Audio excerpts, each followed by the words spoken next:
Radical openness is still a distant future in the field of school education.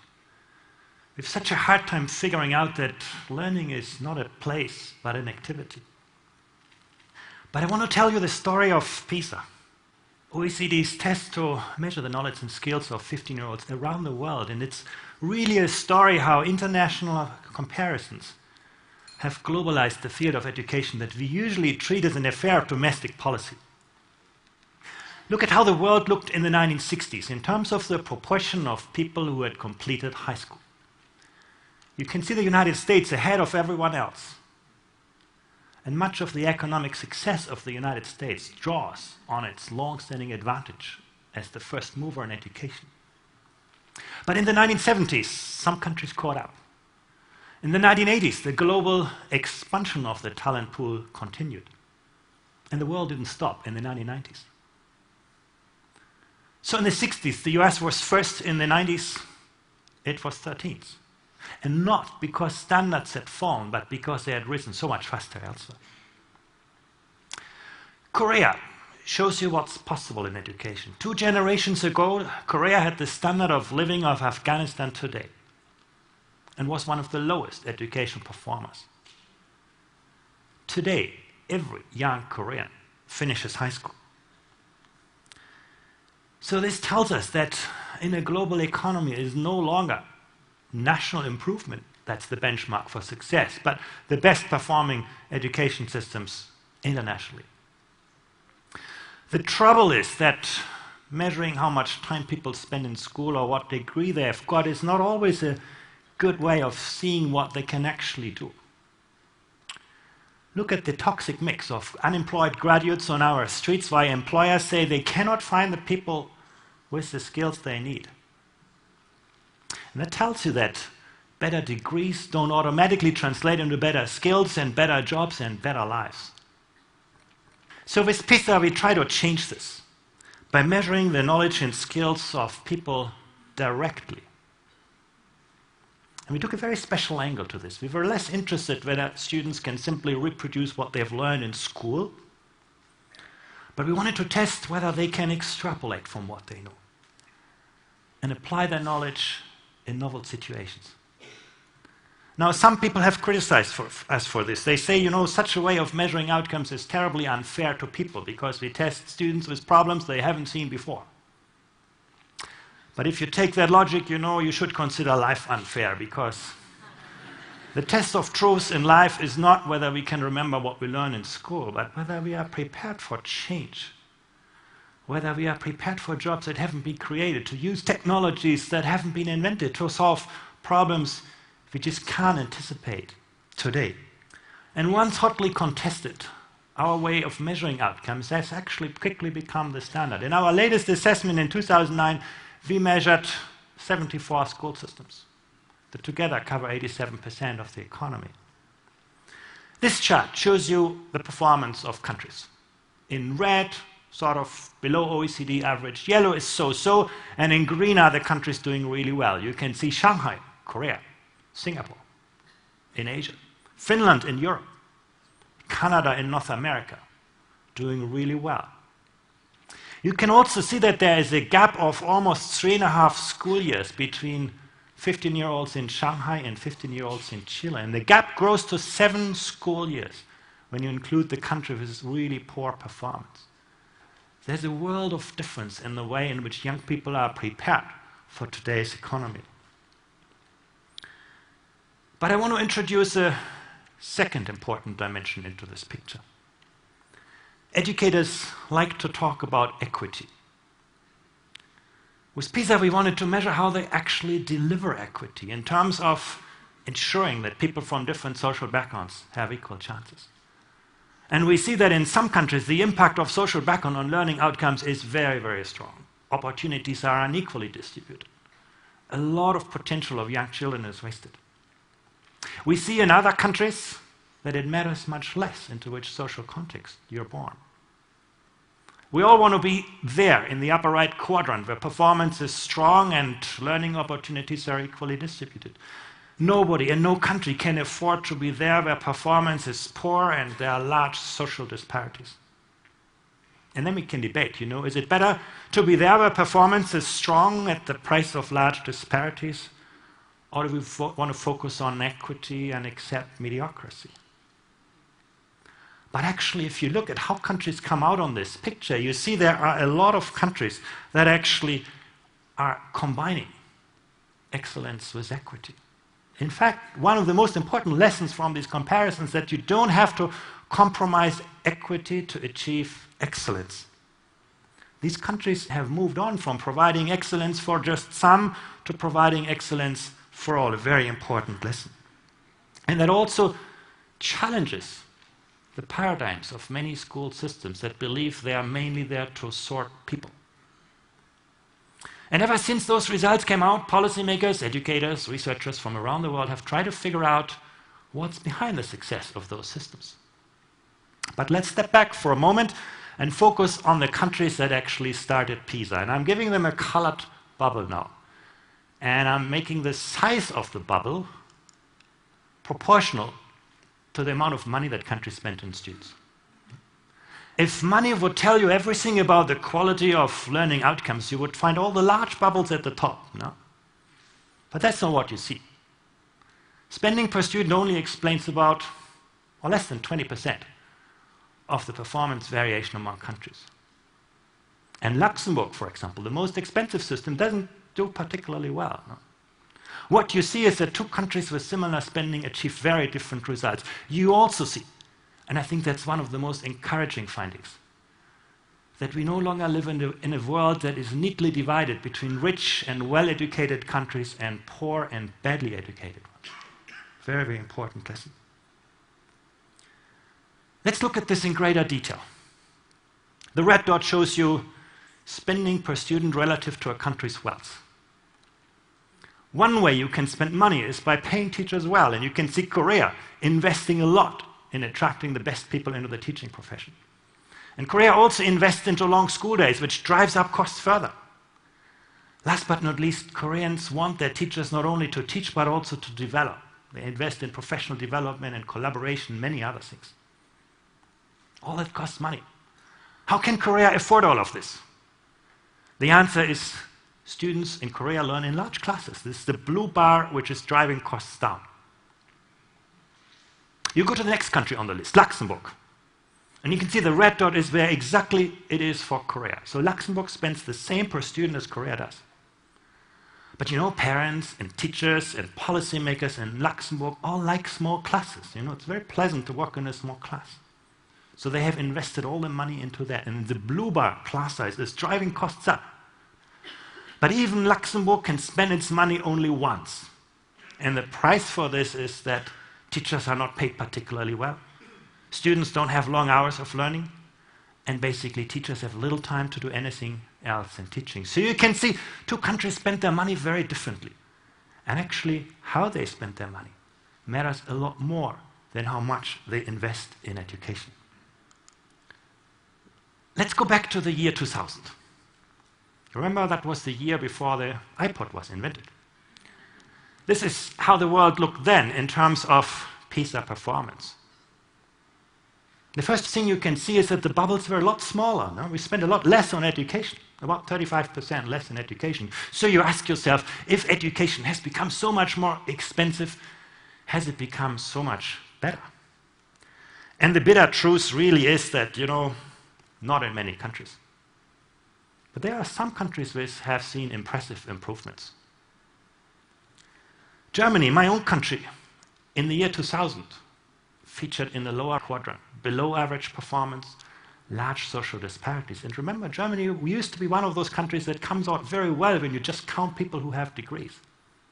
Very disappointing results. People were stunned by the results. And for the very first time, the public debate in Germany was dominated for months by education. Not tax, not other kind of issues, but education was the center of the public debate. And then policymakers began to respond to this. The federal government dramatically raised its investment in education. A lot was done to increase the life chances of students with an immigrant background or from social disadvantage. And what's really interesting is that this wasn't just about optimizing existing policies. but data transformed some of the beliefs and paradigms underlying German education. For example, traditionally, the education of the very young children was seen as a business of families, and you would have cases where women were seen as neglecting their family responsibilities when they sent their children to kindergarten. PISA has transformed that debate and pushed early childhood education right at the center of public policy in Germany. Or, traditionally, the German education divides children at age of 10, very young children, between those deemed to pursue careers of knowledge workers and those who would end up working for the knowledge workers. And that mainly along socioeconomic lines. And that paradigm is being challenged now too. A lot of change. And the good news is, 9 years later, you can see improvements in quality and equity. People have taken up the challenge, done something about it. Or take Korea at the other end of the spectrum. In the year 2000, Korea did already very well. But the Koreans were concerned that only a small share of their students achieved the really high levels of excellence. They took up the challenge, and Korea was able to double the proportion of students achieving excellence in 1 decade in the field of reading. Well, if you only focus on your brightest students, you know what happens is disparities grow, and you can see this bubble moving slightly to the other direction. But still an impressive improvement. A major overhaul of Poland's education helped to dramatically reduce between variability among schools, turn around many of the lowest performing schools, and raise performance by over half a school year. And you can see other countries as well. Portugal was able to consolidate its fragmented school system, raise quality, improve equity. And so did Hungary. So what you can actually see, there's been a lot of change. And even those people who complain and say that, you know, the relative standing of countries on something like PISA is just an artifact of culture, of economic factors, of social issues, of homogeneity of societies, and so on, these people must now concede that education improvement is possible. You know, Poland hasn't changed its culture. It didn't change its economy. It didn't change sort of the compositions of its population. It didn't fire its teachers. It changed its education policies and practice. Very impressive. And all that raises, of course, the question, what can we learn from those countries in the green quadrant who have achieved high levels of equity, high levels of performance, and raised outcomes? And of course, the question is, can what works in one context provide a model elsewhere? Of course, you can't copy and paste education systems wholesale, but these comparisons have identified a range of factors that high-performing systems share.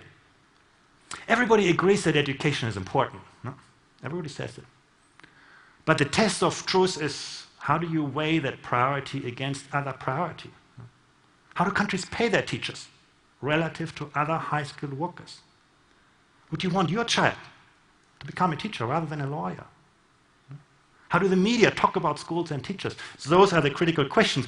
And what we have learned from PISA is that in high-performing education systems, the leaders have convinced their citizens to make choices that value education, their future, more than consumption today.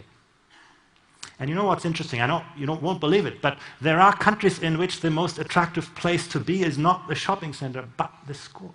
Those things really exist. But placing a high value on education is just part of the picture. The other part is the belief that all children are capable of success. You have some countries where students are segregated early in their ages. You know, students are divided up, reflecting the belief that only some children can achieve world-class standards. But usually that is linked to very strong social disparities. If you go to Japan, in Asia, or Finland in Europe, parents and teachers in those countries expect every student to succeed.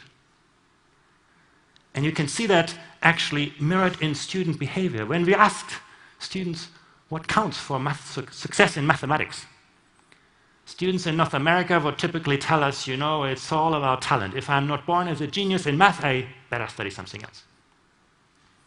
9 out of 10 Japanese students say that it depends on my own investment, on my own effort. And that tells you a lot about the system that is around them. In the past, different students were taught in similar ways. High performers on PISA embrace diversity with differentiated pedagogical practices. They realize that ordinary students have extraordinary talents, and they personalize learning opportunities. High-performing systems also share clear and ambitious standards across the entire spectrum. Every student knows what matters. Every student knows what's required to be successful. And nowhere does the quality of an education system exceed the quality of its teachers. High-performing systems are very careful in how they recruit and select their teachers and how they train them. They watch how they improve the performance of teachers in difficulties who are struggling and how they structure teacher pay. They provide an environment also in which teachers work together to frame good practice. And they provide intelligent pathways for teachers to grow in their careers. In bureaucratic school systems, teachers are often left alone in classrooms with a lot of prescription on what they should be teaching. High-performing systems are very clear what good performance is. They set very ambitious standards, but then they enable their teachers to figure out, what do I need to teach to my students today? The past was about delivered wisdom in education. Now the challenge is to enable user-generated wisdom.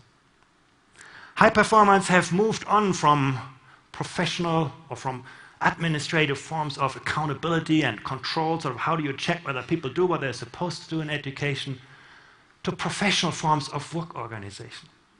They enable their teachers to make innovations in pedagogy. They provide them with the kind of development they need to develop stronger pedagogical practices. The goal of the past was standardization and compliance. High-performing systems have made teachers and school principals inventive. In the past, the policy focus was on outcomes, on provision. The high-performing systems help teachers and school principals to look outwards to the next teacher, the next school around their lives.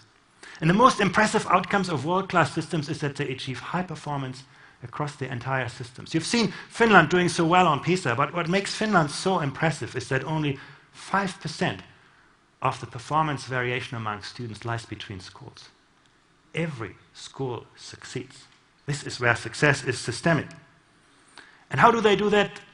They invest resources where they can make most of the difference. They attract the strongest principals into the toughest schools and the most talented teachers into the most challenging classroom. Last but not least, those countries align policies across all areas of public policy. They make them coherent over sustained periods of time, and they ensure that what they do is consistently implemented. Now, knowing what successful systems are doing doesn't yet tell us how to improve.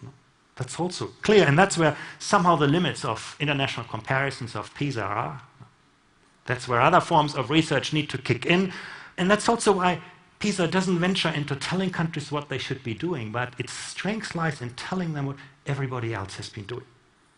And the example of PISA shows that data can be more powerful than administrative control or financial subsidy through which we usually run education systems. You know, some people argue that changing educational administration is like moving graveyards. You just can't rely on the people out there to help you with this. But PISA has shown what's possible in education. It has helped countries to see that improvement is possible. It has taken away excuses from those who are complacent. And it has helped countries to set meaningful targets in terms of measurable goals achieved by the world's leaders. If we can help every child, every teacher, every school, every principal, every parent see what improvement is possible, that only the sky is the limit to educational improvement, we have laid the foundations for better policies and better lives. Thank you.